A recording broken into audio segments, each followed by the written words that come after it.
The next order will be Mr. Prather, and then Colonel West, and then Senator Huffines. And this is about a little thing called election integrity. I will refrain from saying something about 2020, but it's going through my head, and it's going through your head too. All right, how confident are you that we had election integrity in 2020 in the state of Texas?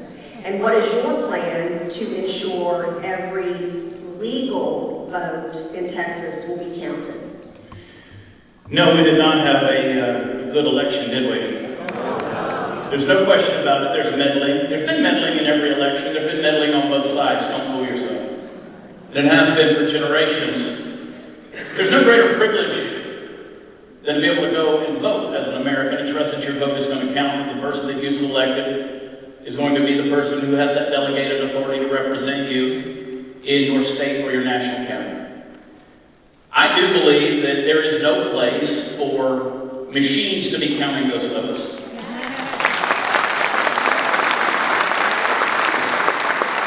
I believe the best algorithm is the human being and the human mind in their eyes. And I believe they need to be counted as many times as they need to be counted to make sure that the vote is authentic and it is verified. There needs to be as much oversight as possible. There needs to be people who can look over the shoulders if necessary. And we won't see anything like cardboard being put up on the windows to make sure that the polling places are hiding something.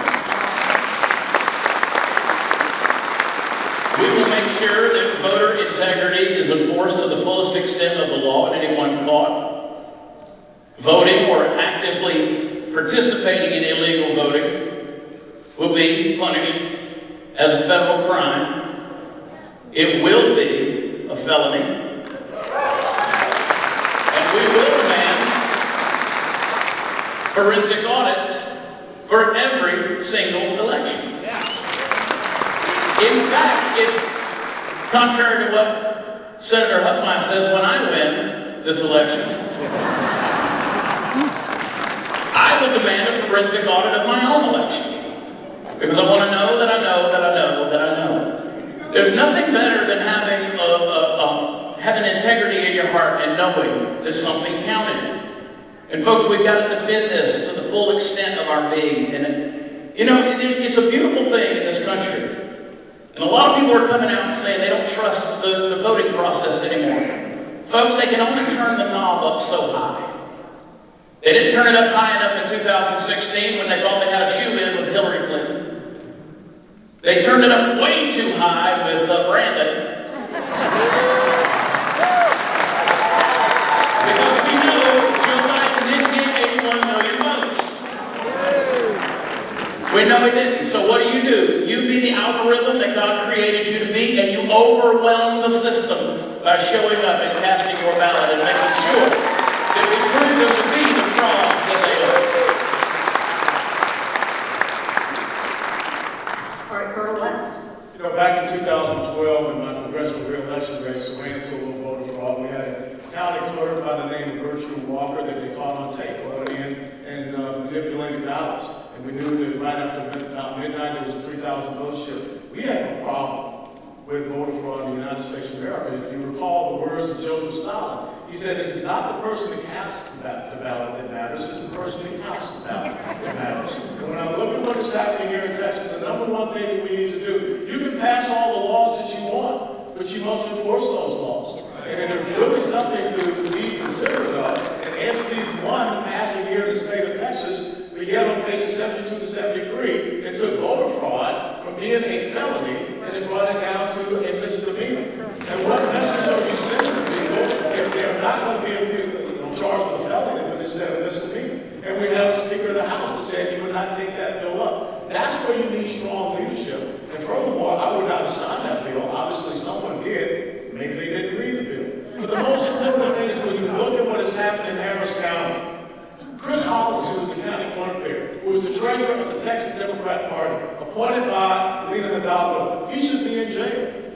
When you think about these curbside voting locations, when you think about 2.7 million unsolicited ballots that he wants to mail out, the thing is that we have to enforce those laws. And I think that we have to make sure that the Attorney General's office and also the Secretary of State's office, they focus on this issue. It's not so much about creating a new agency, a bureaucracy. It is about people doing their job. And if people can't do their job in protecting the ballot and the vote here in Texas, they should not be in those positions. No someone running for Attorney General is going to do the job of protecting the ballot. And the other thing that we have to do is we have to come and follow up on these county commissions. Because one of the things when you read H.R. 1 coming down from the House of Representatives, they don't want voter registration roll review. We must have consistent and regular voter registration roll review. We must make sure that our Secretary of State's office, they're going out there and they are the ones approving and testing and putting out validation for these machines and the processes and the procedures. And if you don't follow those processes and procedures, your county balloting will be invalidated. We've got that problem down in Dallas County. We've got that problem in Bexar County. We've got that problem in Travis County. So again, it is about enforcing the laws, enforcing the standards, and holding people responsible and accountable. And to this point right now, Republicans have never done that.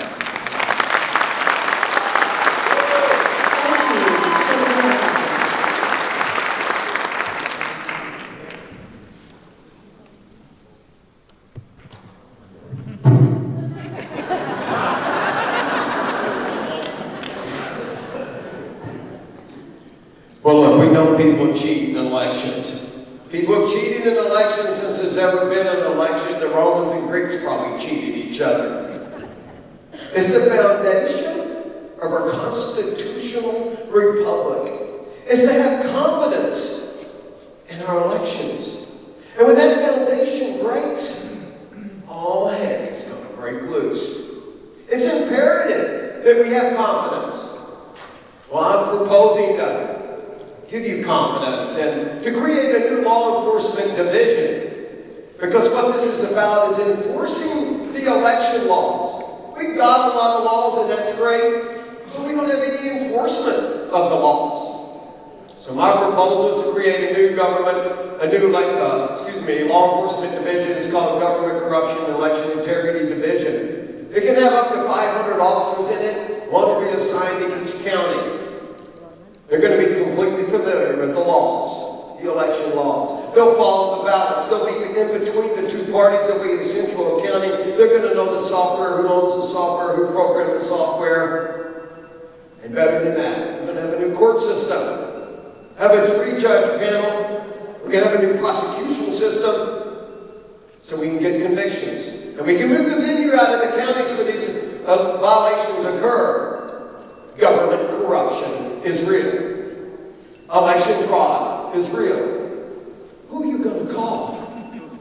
Who are you calling when you think your county commissioners are lying and cheating? Who are you calling when you think that the school board or the water board is not being honest? Who? I saw corruption firsthand in Austin, Texas, and let me tell you, it's real. It's a swamp. I've seen it locally. And the scary part about it is, it's not hard to find, but you need confidence in your election. I'm going to make sure that we've got forensic audits of all the elections. As a businessman, I understand how valuable they can be, whether someone's cheating or not. They give you great information and best practices of what you can do better. And anyone that doesn't want a forensic third-party audit makes me really nervous. I mean, that's like, really? Are you serious? You know they're probably hiding something. Well, I'm going to make sure as governor, I don't unilaterally change our election laws. And I'm going to make sure that we get back, change the misdemeanors, like Colonel West said, back to a felony.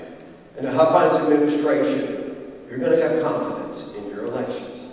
Thank you. Thank you. And I appreciate our candidates.